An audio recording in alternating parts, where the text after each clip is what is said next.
This channel does not promote any violent, harmful, or illegal activities. All content provided by this channel is meant for an educational purpose only. আজ শুরুতেই একটা ভারী উদ্বেগের খবর। আচ্ছা, এই বাংলায় কি ভাষা সন্ত্রাস চলছে? আসানসোলে বাংলায় কথা বলে আক্রান্ত হতে হলো এক ব্যবসায়ীকে। রূপনারায়ণপুর বাসস্ট্যান্ডে দোকানে 3 যুবক জিনিস কিনে অনলাইনে পেমেন্ট মেটান, তখন বাংলায় নোটিফিকেশন আসে। অভিযোগ তখনই কেন বাংলায়, কেন হিন্দিতে নোটিফিকেশন করা হলো না, এই বলে তর্ক জুড়ে দেন ওই 3 জন। বচসার জেরে লোক জড়ো হয়ে যায়, তখন চম্পট দেয় 3 অভিযুক্তই। এরপর আচমকা রাতের বেলায় ফিরে এসে ওই ব্যবসায়ীর ওপর চড়াও হয় ওই 3 যুবক। ব্যাপক মারধর করা হয় ওই ব্যবসায়ীকে, অভিযোগ উঠছে এমনটাই। এরই প্রতিবাদে রূপনারায়ণপুর ফাঁড়ির সামনে বিক্ষোভ দেখান বাজারের ব্যবসায়ীরা, সঙ্গে ছিল বাংলা পক্ষ। এই মুহূর্তে এই ঘটনার আরো বিস্তারিত বিবরণ দেবেন আমাদের সঙ্গে আসানসোল থেকে আমাদের সহকর্মী চন্দ্রশেখর রয়েছেন। চন্দ্রশেখর, বাংলার বুকে দাঁড়িয়ে বাংলা ভাষায় কথা বলাটা বা বাংলায় নিজের যে পেমেন্টে, যে অনলাইন পেমেন্টের যে সিস্টেম, সেটাকে বাংলায় তার নোটিফিকেশন অন করে রাখাটা, এটাই কি ব্যবসায়ীর জন্য কাল হলো? দেখো, এই ঘটনা নতুন নয়। এই ঘটনা গত কয়েকদিন ধরে আমরা লক্ষ্য করছি আসানসোলের বুকে হচ্ছে। তুমি জানো, আসানসোলে প্রায় বাঙালি সংখ্যা এবং অন্যান্য ভাষাভাষী সংখ্যা প্রায় 50% করে। এবং এই ঘটনা রূপনারায়ণপুরের বুকে এই নিয়ে দ্বিতীয়বার হলো। গতকাল একদিন আগে রাত্রে যে ঘটনা ঘটেছে, যে ই ওয়ালেটের যে সাউন্ড সিস্টেম, সেই সাউন্ড সিস্টেমে যে টাকাটা রিসিভ হয়েছিল, মাত্র 6 টাকা রিসিভ হয়েছিল সিগারেট কেনার বিনিময়ে, সেই টাকা বাংলায় ভয়েস হওয়াতে সেই নিয়ে বচসা হয়। যদিও তারা পালিয়ে যায়, পরে আবার এসে তারা মারধর করে।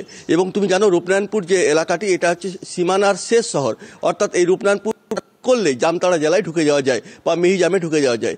এটা প্রথম নয়। রূপনারায়ণপুরে এর আগে কালী পুজোতে একটা মেলা হয়েছিল, তখনও পার্কিংয়ের সময় বাংলা ভাষা নিয়ে অশান্তি হয়। এবং বাংলায় কথা বলতে বললে যারা পার্কিংয়ে ছিলেন তারা বলেন, বাংলা কথা বলতে হলে বাংলাদেশে চলে যাও। এই নিয়ে অশান্তি হয়। পরবর্তীকালে পুলিশের দ্বারস্থ হতে হয়। পুলিশ আসে। যে যুবক এই ঘটনা ঘটেছিল সে আবার ক্ষমা চায় প্রকাশ্যে, সেটা সোশ্যাল মিডিয়ায় ভাইরাল করা হয়। এবং আমরা দেখতে পাচ্ছি আসানসোলের বুকে গত কয়েকদিন ধরে, মানে গত কয়েক মাস ধরে কিন্তু এই ধরনের ঘটনা ক্রমাগত। আমার তোমার কাছে পরের প্রশ্নটা ঠিক এটাই ছিল, যে এটা তো একটা অভিযোগ যেটা সম্প্রতি উঠলো, কিন্তু ওই এলাকা থেকে, মানে ঝাড়খণ্ড সীমান্ত লাগোয়া এলাকা রূপনারায়ণপুর, এই জায়গা থেকে এই ধরনের অভিযোগ তো একাধিকবার উঠতে শুরু করে দিয়েছে। এর আগে এই ধরনের ঘটনা আসতো না। বিশেষ করে রূপনারায়ণপুর, বরাকর, কুলটি, এইসব অঞ্চল থেকে বেশি করে দেখা যাচ্ছে যে বাংলা ভাষা আক্রান্ত হচ্ছে, ভাষা সন্ত্রাসের শিকার হচ্ছেন এখানকার ব্যবসায়ীরা, বিশেষ করে বা সাধারণ মানুষ যারা বাংলায় কথা বলতে চান। বিশেষ করে আবার রেলের, বিশেষ করে এই মিহিজাম স্টেশন, যেটা চিত্তরঞ্জন স্টেশন আমরা বলি, রেল স্টেশন, কাউন্টারে টিকিট নিয়ে কয়েকদিন আগে অশান্তি হয়। বাংলা কথা বলা নিয়ে অশান্তি হয়। তারা বলে হিন্দিতে কথা বলুন, হিন্দি রাষ্ট্রভাষা, বাংলা কথা বলে বাংলাদেশ চলে যান। অর্থাৎ এই ধরনের ঘটনা কিন্তু বারবার ঘটছে। আমার মনে হয় যারা এই মুহূর্তে TV9 বাংলা দেখছেন এবং যে সমস্ত মানুষের অন্তত বোধ বুদ্ধি জ্ঞান রয়েছে, তাদের এটা জেনে রাখা দরকার যে ভারতবর্ষের মতন দেশে একাধিক ভাষায় কথা বলার সকলের সমান অধিকার রয়েছে, এবং হিন্দি কোনো রাষ্ট্রভাষা নয়। যে সমস্ত ভাষায় ভারতবর্ষের মতন দেশে অফিসিয়াল কাজকর্ম চলে, সেটা যেমন ইংরাজিতে চলে তেমনই হিন্দিতেও চলে। কিন্তু হিন্দি রাষ্ট্রভাষা, সবার আগে এই ভুল যে ধারণার মধ্যে অনেকে থাকেন, সেখান থেকে আমাদের বেরিয়ে আসাটা খুব জরুরি। চন্দ্রশেখর, আমাদের সঙ্গে থাকো, তোমার সঙ্গে আরও কথা বলবো। তবে এই মুহূর্তে যে ব্যবসায়ীকে আক্রান্ত হতে হলো বাংলা ভাষায় কথা বলার জন্য, সেই ব্যবসায়ী বক্তব্যটা শোনাই আপনাদের। ফোন পে করলো, ফোন পে করার পরেও আমার এটা বাংলাতে করা আছে, অনুবাদ করা আছে। তো বলছে বাংলা মে বাতিয়া রা, তো আমি এই কথাটা শুধু বলে, এই क्या बोला रे? হ্যাঁ, বলছে क्या हुआ? बोलने से क्या हुआ? বলছে আমি লোকাল का है, হ্যাঁ आ रहा है रुको। ঠিক, আমরা 9টা 10টা 10-15 সময় যখন এদিকে তালা লাগিয়ে সামনে লাগাতে যাচ্ছে, ও সাইড দিয়ে পিছন দিয়ে এসে মারলো। অনলাইনে লেখা ছিল বাংলায়, বললো একটা গালি দিয়ে বললো বাংলা মে লেখা है का? বললো ঠিক হ্যাঁ हम आ रहा है। তার ঠিক 15 মিনিট পর আরো দুটো ছেলেকে নিয়ে চলে আসছে। নিয়ে আসার পর ওকে ফটাফট দোকানের ভেতরে ছিল, দোকানের ভেতরে হিট করে।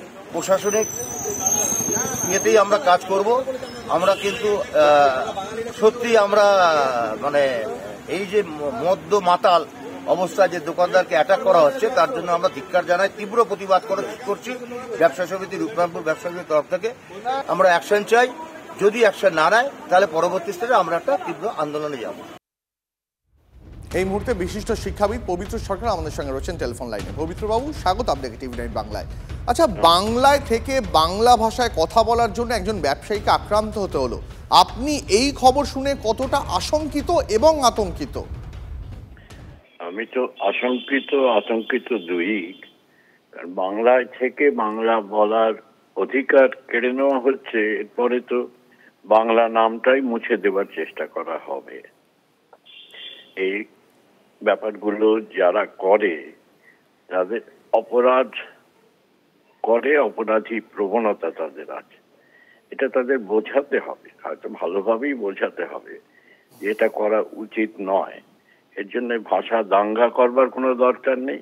হয়তো পুলিশকে খবর দেওয়া হতে পারে, এটা একটা অপরাধ, এই অপরাধের বিরুদ্ধে প্রতিবাদ হওয়া দরকার এবং এটা করা উচিত নয়। আমি মনে করি এটা অত্যন্ত অন্যায় কাজ করেছে যে করেছে, এবং তাকে বুঝিয়ে দেওয়া দরকার যে এটা সম্ভব নয়। সে বলতেই পারে যে ভাই আমি বাংলা বুঝি না, তুমি আমাকে অন্যভাবে বল।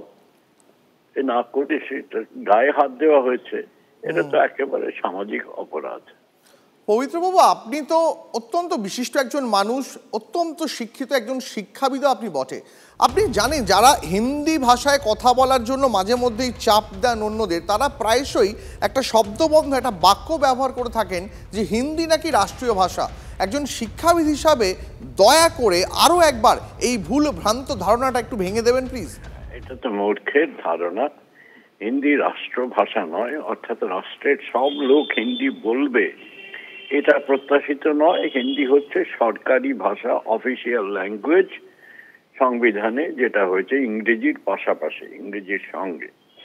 তো এই শিক্ষাটা তো নেই বেশিরভাগ মানুষের, এবং হয়তো হিন্দি বলয়ে সেটা শিক্ষাটা দেওয়ার চেষ্টা করা হয় না। গুজরাটের একটি আদালত তো জানিয়ে দিয়েছে যে হিন্দি রাষ্ট্রভাষা নয়।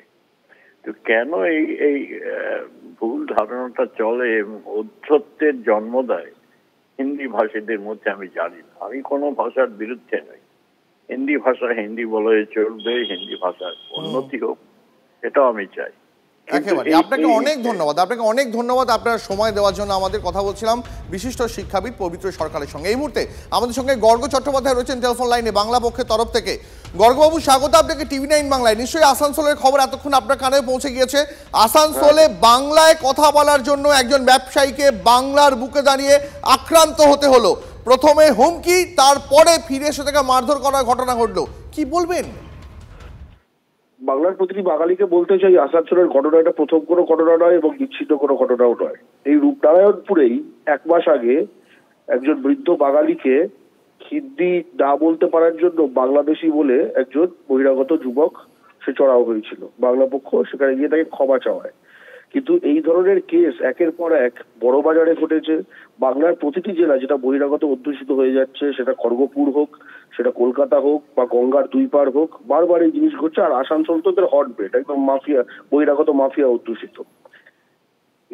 এক্ষেত্রে প্রধান কিন্তু ভূমিকা হচ্ছে প্রশাসনের, যে এই যে হেড ক্রাইম গুলো হচ্ছে বাঙালির বিরুদ্ধে।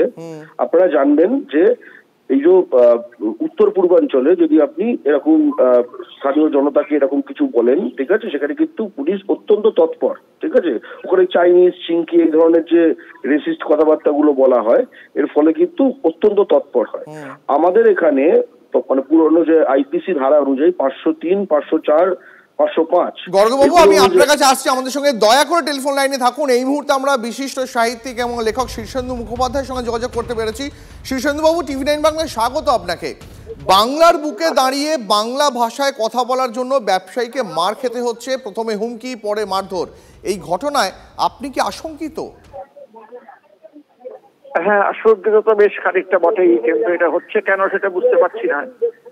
হয়তো এখানে অবাঙালির সংখ্যা বেড়ে যাচ্ছে, এবং অবাঙালি তো আমাদের দেশে বরাবরই ছিল, কিন্তু এই প্রবণতাটা ছিল না। এই প্রবণতাটা বেড়েছে, এটা খুব দুশ্চিন্তার ব্যাপার। এটাকে ফেস করতে হবে, কারণ বাংলায় কথা বলবে, এটা তো স্বাভাবিক। কিন্তু শীর্ষেন্দুবাবু, আপনার মনে হচ্ছে না এই ঘটনা বাংলার বুকে খুব বেড়ে যাচ্ছে ইদানিং? আগে এমন ঘটনা মাসে 1-2বার সংবাদের শিরোনামে আসতো, এখন নিত্যদিন এই ধরনের ঘটনা নিয়ে আমাদের টেলিভিশনে দেখাতে হচ্ছে। হিন্দি সন্ত্রাসের নমুনা হয়ে দাঁড়াচ্ছে। তো এটা একটা মানে আমাদের নিশ্চয়ই কাউন্টার করা উচিত। এই বিষয়ে কর্তৃপক্ষ কি ভাবছে না ভাবছেন এই বিষয়ে যথেষ্ট আমার মনে হয় সতর্ক হয়ে অ্যারেস্ট করা দরকার। এরকম কোনো ঘটনা ঘটলে সেখানে নিশ্চয়ই পুলিশের হস্তক্ষেপ করে যেতে হবে। শীর্ষেন্দুবাবু, এই কথা যারা বলে, মানে এমন ঘটনা যারা ঘটায়, যারা হিন্দি ভাষার আগ্রাসনকে চাপিয়ে দিতে চায় অন্যের ওপরে, তারা প্রায়শই দাবি করে যে হিন্দি ভাষাতেই কথা বলতে হবে। অর্থাৎ সব ভাষাকে সম্মান করাটাই তো ভারতবর্ষের চিরাচরিত সংস্কৃতি। সব ভাষারই সম্মান থাকবে, এটাই আমরা প্রত্যাশা করি। আজকে বাংলায় এসে আমাকে হিন্দিতে কথা বলতে হবে, আমি নিজের রাজ্যে বসে হিন্দিতে কথা বলবো, এটা কেন? এটা তো হওয়ার কথা নয়। আপনার কি কোথাও মনে হচ্ছে যে আধুনিকতার সঙ্গে সঙ্গে হিন্দি ভাষায় কথা বলাটা এই দুটো সমার্থক করে দেওয়া হচ্ছে? না, তা নয়, সেটা মনে করবো না। মনে করবো যে হিন্দি ভাষায় একটা মানে আমাদের প্রভাব বিস্তারের চেষ্টা তো আছেই, হিন্দি চাপিয়ে দেওয়ার একটা ব্যাপার আছে, সেটাই এখন এদের মধ্যে চালিয়ে গেছে, সেটাই দৃষ্টিকর ব্যাপার। আপনাকে অনেক ধন্যবাদ আপনার সময় দেওয়ার জন্য। কথা বলছিলাম বিশিষ্ট সাহিত্যিক শীর্ষেন্দু মুখোপাধ্যায়ের সঙ্গে। গর্গ, আপনাকে থামিয়েছিলাম আমি, প্লিজ কন্টিনিউ। এক্ষেত্রে পুলিশ প্রশাসনের কিন্তু অত্যন্ত দৃঢ় ভূমিকা নেওয়া উচিত। আপনি যদি পশ্চিম বর্ধমান জেলার কথাই ভাবেন, বিভিন্ন রাজনৈতিক দল এবং এটা শাসক বিরোধী উভয়ই, মানে আমি একদম বলবো যে তৃণমূল এবং বিজেপি, তাদের নানা পদাধিকারী হচ্ছে এইরকম সব বহিরাগত, তাদের ছত্রছায়া এই ধরনের লোকজন নিয়ে হয়। ফলে আমরা কয়েক ক্ষেত্রে বাংলা পক্ষ যখন থানায় গেছে, সেখানে সে মানে তারা দল বল ডেকে এনেছে। দল বল ডেকে আনছে কিভাবে? একটা খুব গুরুত্বপূর্ণ ব্যাপার বোঝা উচিত যে এত জনসংখ্যার যে উপস্থিতি, বহিরাগত জনসংখ্যার, যেটা শীর্ষেন্দুবাবুও বললেন, এটার কারণ হচ্ছে যে বাংলায় কাজ আছে কিন্তু বাঙালির কাজ নেই। আপনি পশ্চিম বর্ধমানের যে ব্যাপ্ত যে মাইনিং এর যে বেল্ট, সেখানে যে আয়রন স্টিল ইন্ডাস্ট্রি আছে, ঠিক আছে, সেখানে লক্ষ লক্ষ চাকরি রয়েছে, কিন্তু বাঙালিকে একদম নেয় না। এটাও তো একটা রেসিস্ট একখানা ব্যাপার। আমরা জামুরিয়ায় বারবার দেখেছি সেখানকার শিল্প তালুকে জাস্ট বাংলার আধার কার্ড দেখলে ছুঁড়ে ফেলে দেয়। এক্ষেত্রে কর্তৃপক্ষ যদি ভূমিপুত্র সংরক্ষণ না করে, আমার এখানে চাকরি তৈরি হচ্ছে, আমাদের ছেলে মেয়েগুলো বাইরে যাচ্ছে প্যাপা করে ট্রেনে করে, আর এখানে ইউপি, বিহার, ঝাড়খণ্ড থেকে হু করে লোকজন ঢুকবে, তারা সংখ্যা বাড়াবে, কাউন্সিলর হয়ে যাবে। জিতেন তেওয়ারি তো মেয়র হয়ে গেছিল আসানসোলের, ঠিক আছে। কলকাতায় আরেকজন বহিরাগত ববি হাকিম, সে নানা রকম বাঙালি বিদ্বেষী সাম্প্রদায়িক কথাবার্তা বলে, সে মেয়র হয়ে বসে আছে। এটা অন্য কোনো রাজ্যে সম্ভব? গর্গ, আপনাকে অনেক ধন্যবাদ আপনার প্রতিক্রিয়ার জন্য। তবে এই মুহূর্তে দর্শকদের আরও একটা ইনস্ট্যান্স থাকে, আরও একটা ঘটনা দেখায়, নিশ্চয়ই আপনাদের মনে থাকবে, কারণ এই ভিডিও ভাইরাল হয়েছিল সোশ্যাল মিডিয়ায়। কয়েকদিন আগেই বাংলা ভাষা নিয়ে সরব হয়েছিলেন সঙ্গীত শিল্পী ইমন চক্রবর্তী। শহর কলকাতায় একটি সফটওয়্যার কোম্পানির অনুষ্ঠানে ইমনকে শ্রোতারা বলেন তারা বাংলায় গান শুনতে চান না। মঞ্চ থেকেই কিন্তু সেদিন প্রতিবাদে মুখর হয়েছিলেন সঙ্গীত শিল্পী ইমন। দেখুন সেই ভাইরাল ভিডিও আরও একবার। তুমি বাংলায় থেকে যদি এই কথাটা বলো, আমি সাহসের সঙ্গে, জোরের সঙ্গে হাত দেখে বলো আমি বাংলা গান শুনবো না, অন্য কোনো জায়গা হলে না চুলের মুঠি ধরে ক্যাম্পাসের বাইরে বের করে দিত। ফালতুগিরি করো না, একদম করো না। এই স্টেটটার নাম বাংলা, সুতরাং সব শোনো, মারাঠি গান শোনো, পাঞ্জাবি গান শোনো, গুজরাটি গান শোনো, ইংরেজি গান শোনো। তুমি কে হে? তোমার সাহস এত বড় বলছো বাংলা গান শুনবো না? ওর যদি সাহস থাকে ওকে স্টেজে পাঠাও, দেখি ওর কত বড় সাহস আছে। এসব করো না, এই ভণ্ডামিগুলো করো না। বাংলায় থাকছো, বাংলায় চাকরি করছো, পয়সা রোজগার করছো বাংলায় থেকে, বাংলা গান শুনবে না বলছো? আমার মায়ের ভাষা, আমার মাতৃভাষা বাংলায় কথা বলার জন্য কিন্তু এর আগে কয়েকদিন আগেই কলকাতা শহরের একদম মেট্রোর ঘটনা, মেট্রো রেলের মধ্যেও একজনকে হেনস্থা হতে হয়েছিল। কেন বাংলায় কথা বলছেন, কেন হিন্দিতে বলছেন না, এই প্রশ্ন তুলে সেদিন চড়া হয়েছিল এক হিন্দিভাষী। দেখুন সেই ভিডিওটাও আরও একবার। হিন্দি বলতে হবে কেন? বাংলা বলতে বুঝতে পারছেন না? কলকাতা মেট্রোতে হিন্দি বলতে হবে কেন তোমার সঙ্গে? বাংলা বলতে বুঝতে পারছেন না? কলকাতা মেট্রোতে তোমার সঙ্গে হিন্দি বলতে হবে বাঙালিকে?